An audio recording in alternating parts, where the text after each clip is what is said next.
السلام علیکم دوستوں، ویلکم کرتا ہوں آپ کو ایچ ایم تجوید القرآن یوٹیوب چینل میں۔ پیارے دوستوں، امید ہے کہ آپ سب خیریت سے ہوں گے، خوشباش ہوں گے، پرامن ہوں گے۔ آج کی کلاس میں ہم سورۃ الفیل کی مشق کریں گے اور اسے تجوید کے ساتھ پڑھنا بھی سیکھیں گے۔ اگر آپ نے ہمارے چینل کو سبسکرائب نہیں کیا تو سبسکرائب کر لیں اور بیل آئیکن کے بٹن کو ضرور پریس کریں کہ آنے والی کلاسز آپ تک سب سے پہلے پہنچے۔ تو ویڈیو اچھی لگی ہو تو اسے لائک کر لیں۔ تو چلیے شروع کرتے ہیں آج کی اس ویڈیو کو۔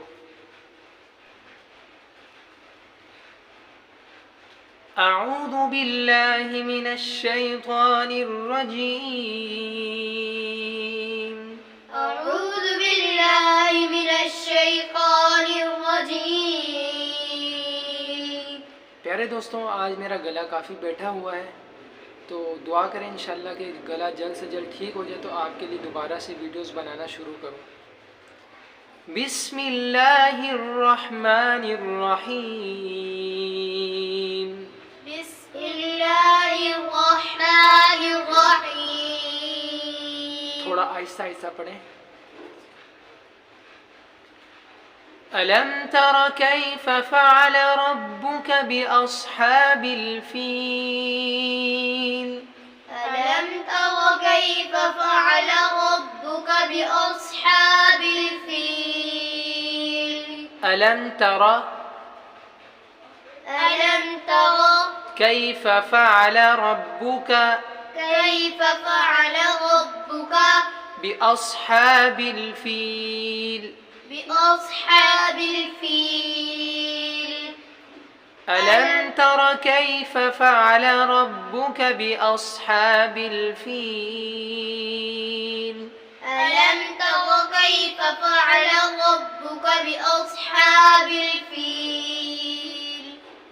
ألم يجعل كيدهم في تضليل؟ ألم يجعل كيدهم في تضليل؟ ألم يجعل كيدهم في تضليل؟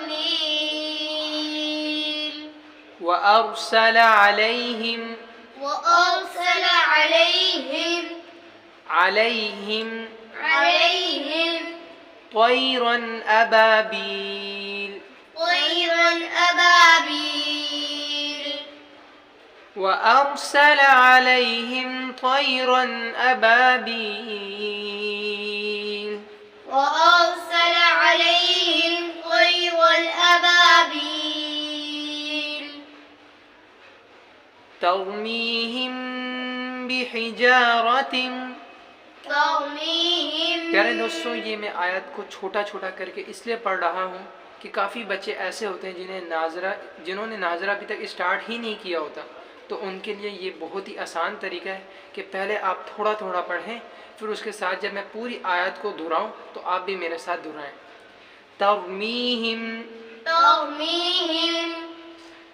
ترميهم بحجارة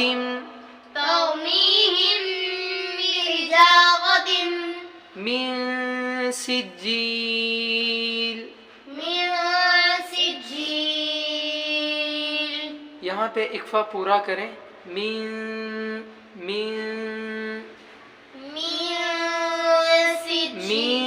اس طرح نہیں کیا کریں۔ من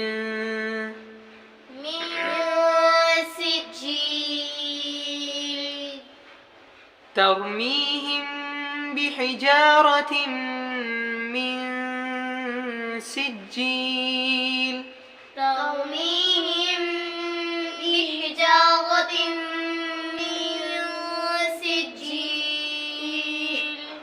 فجعلهم كعصف مأكول۔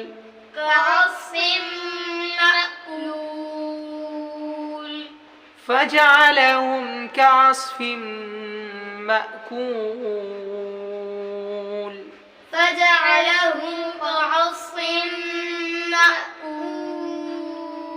اب ہم ایک بار اس کو پورا رواں پڑھیں گے۔ बिस्मिल्लाहिर्रहमानिर्रहीम। बिस्मिल्लाहिर्रहमानिर्रहीम। अलम तर कैफ फ़अल रब्बुक बिअस्हाबिल फ़ील।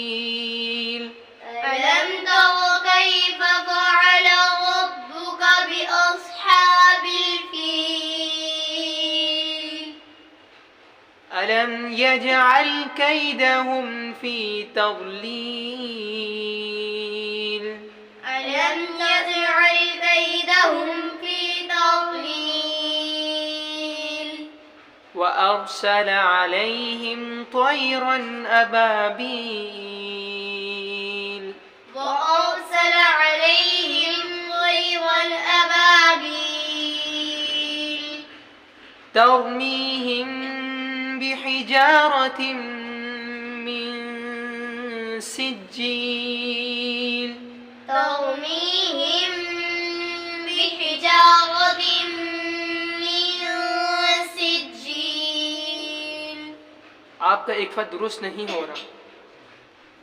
तरमीहिम बिहिजारतिन मिन सिज्जील। ترميهم بحجارة من سجيل فجعلهم كعصف مأكول. فجعلهم كعصف مأكول. प्यारे दोस्तों, उम्मीद है कि आपको आज की ये वीडियो पसंद आई होगी। अगर आपको ये वीडियो अच्छी लगी हो तो इसे लाइक कर लें, चैनल को सब्सक्राइब कर लें और बेल आइकन के बटन को ज़रूर प्रेस करें कि आने वाली क्लासेस आप तक सबसे पहले पहुँचे। अभी मुझे इजाज़त दीजिए। अस्सलामु अलैकुम व रहमतुल्लाहि व बरकातुहू।